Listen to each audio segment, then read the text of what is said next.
The Invasion of the Chaparral.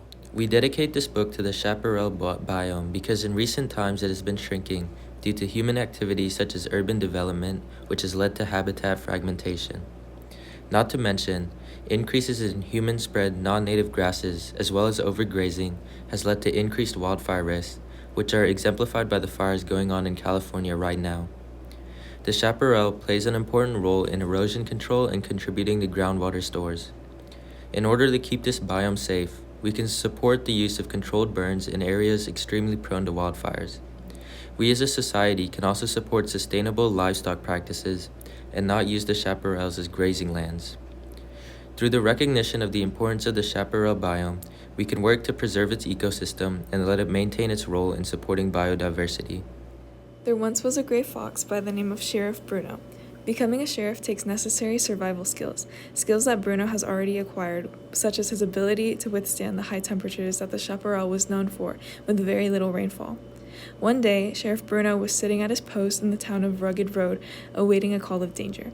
He sipped away on a lemonade berry soda made from a common shrub that provides this biome with nutrients to increase productivity.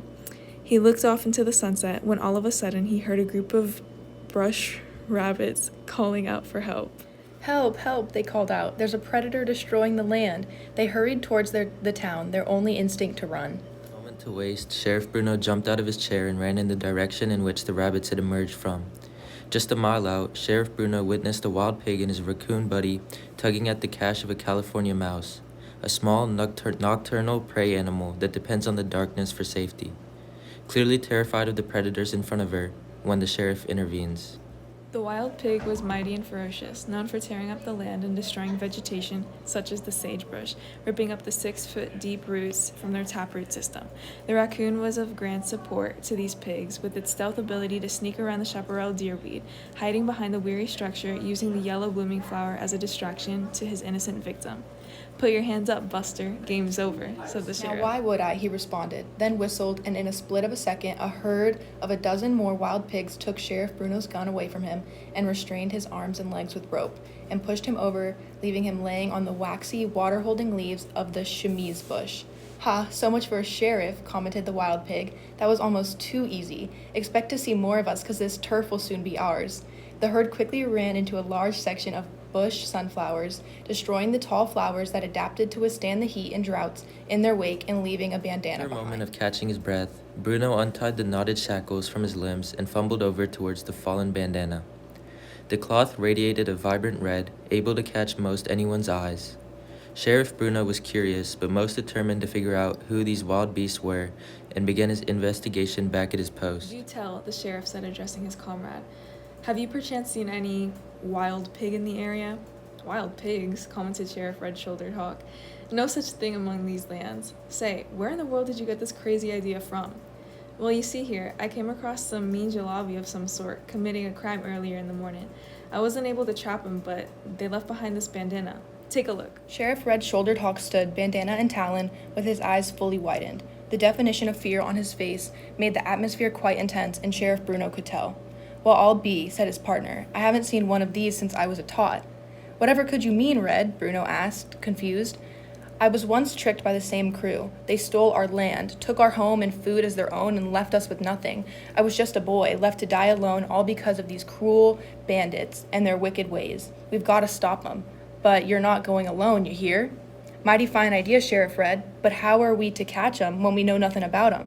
As a matter of fact, this bandana represents the naughty northern nuggets of the only other chaparral close by, Mexico.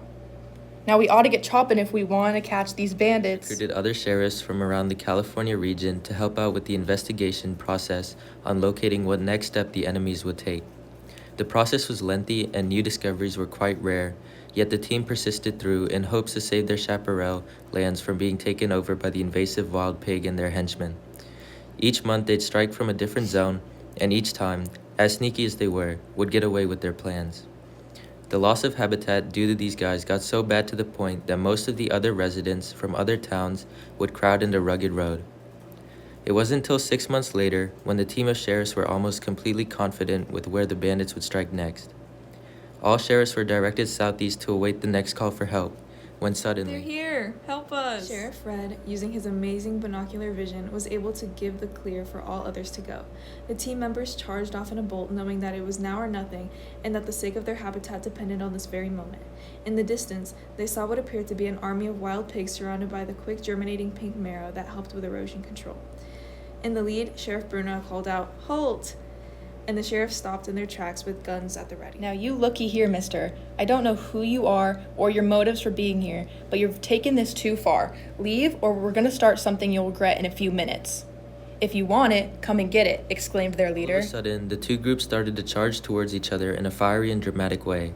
They battled till sundown, and in the end, the team of sheriffs weakened the primary criminals, being able to lock them up in jail for life. As for the rest of them, all the other animals that invaded in other parts of the area fled south to where they emerged from. All of the animals of California's Chaparral region live happily and with enough space to sustain their lifestyles once more.